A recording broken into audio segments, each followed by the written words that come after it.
Today we're really recapping our elk hunt we just took here in September. It was a really awesome trip. We're really blessed to have been able to go out there with some good friends. So we're just going to kind of go through what we think that we could have done better, what we did well, and just kind of give you guys hey, this is what you can do to make this happen, because that's really what we believe is that anybody can get out there and go elk hunting. We've seen it, we've done it, and just with that little bit of experience, I feel like we've gained a lot of knowledge. Yeah, so Sherm, general takeaways, just know that you've had 2.5 weeks to think about it. I'm a big whitetail guy, and I wasn't sure if I was going to get bit by the elk bug. Like, I really wasn't. I was like, man, there's no way it can be as good as whitetail hunting, but I'm second guessing that now. Like, it seriously is really awesome. Yeah, it's kind of like in the back of your mind. You try and balance optimism versus reality. Yeah. But in the back of your mind, you're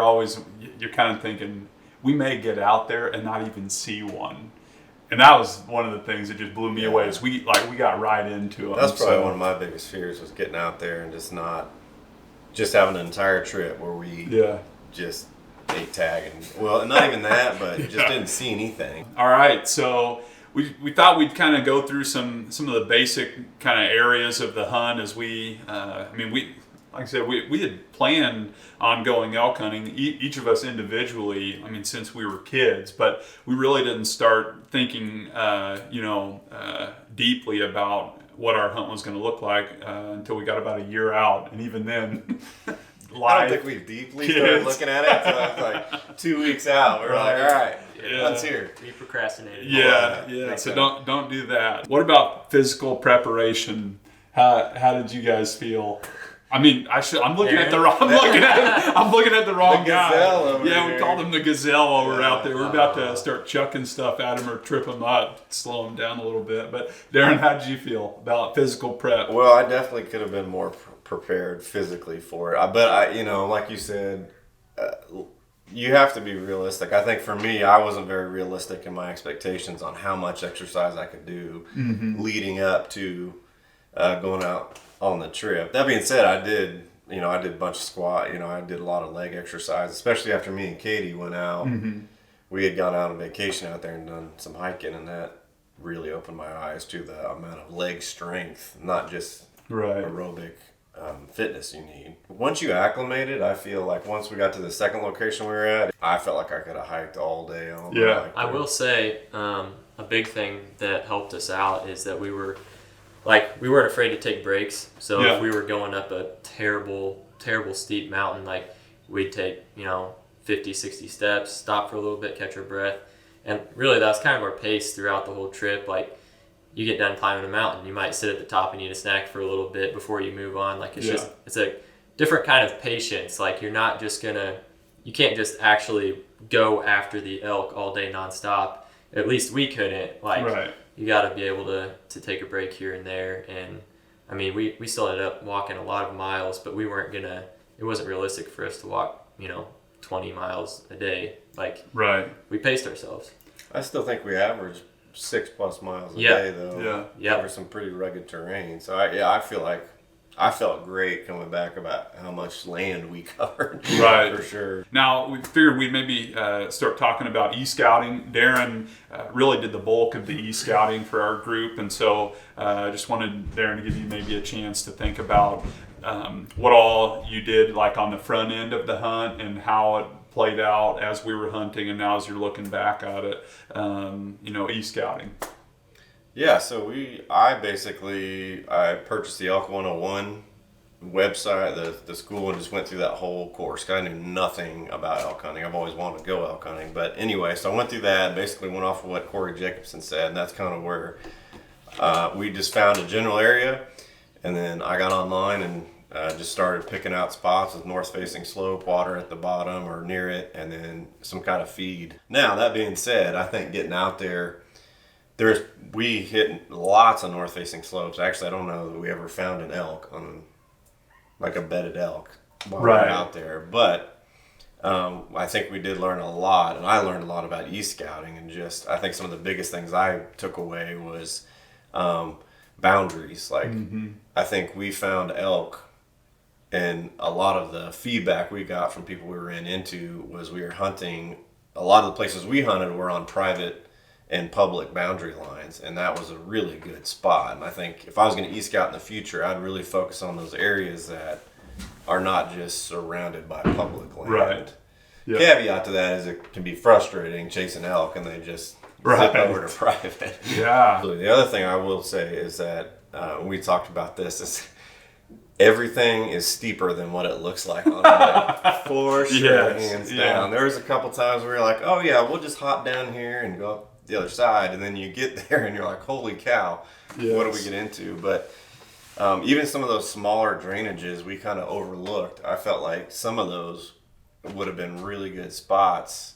Just from an e-scouting perspective, like they don't look big. You really have to assume it's going to be a lot steeper than what it is. That was pretty much true for anything we went. And it's not even just the grade either, because sometimes what you can't tell from the map is how thick the cover is and just the blowdown and stuff. All right, so kind of hunt strategy.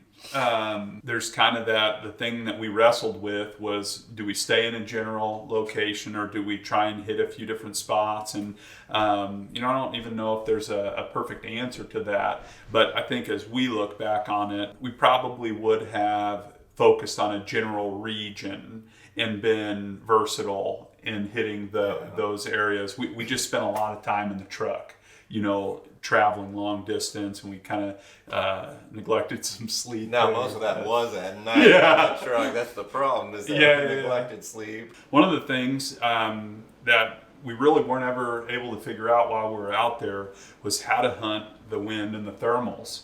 We had the elk working, and we honestly, felt like we had them coming to us. Figuring it out is one thing, but then also just knowing what to do when you have figured out what direction the thermals are going. Like on that hunt when me and Chad were calling in those two bulls, looking back, we don't know what we should have done. Like we really don't. We were halfway up the hill, they were down in the bottoms. We were calling to them, hoping that they would, work part way up before they came to us, but no, they came straight down below us. The sun wasn't up, so our thermals dropped right to them. I got to give props to Darren. Like, he figured out elk calling quickly. He's good. I'm just the only big one that time. could call, because Chad's actually really good at it. He just lost his call at Taco John's off I-70 on the way there. So. If you work at Taco John's or ever visit Taco John's and you find it was a Phelps diaphragm call, I've been saving that thing like I had it protected like one of my most precious valuables, and the thing blew out of the truck at Taco John's because it was so windy. In Kansas. Yep. Yeah. Sherman and I opened the truck doors at the same time, and it just must have sailed out of there. And so that was part of the crazy. I mean, that was like, for me, I was like drama. Like it was, I lost my call, I lost all my arrows. It was like a battle for adversity for me, just on my gear. I mean, honestly, I had no confidence in calling, and that was a problem. And I guess that's a takeaway in itself. And I've heard experienced elk hunters talk about this, is elk really, they make such a variety of sounds that it may seem like a really terrible elk sound, but elk make all different kinds. So we're able to call 2 elk in 2 bulls, and I was not calling well. Well, even that first elk, that one we heard on the first day in the video, we all looked super surprised, just take off running down the mountain. That, I remember, there's one point we initially thought that was a hunter. I think after we... Yeah.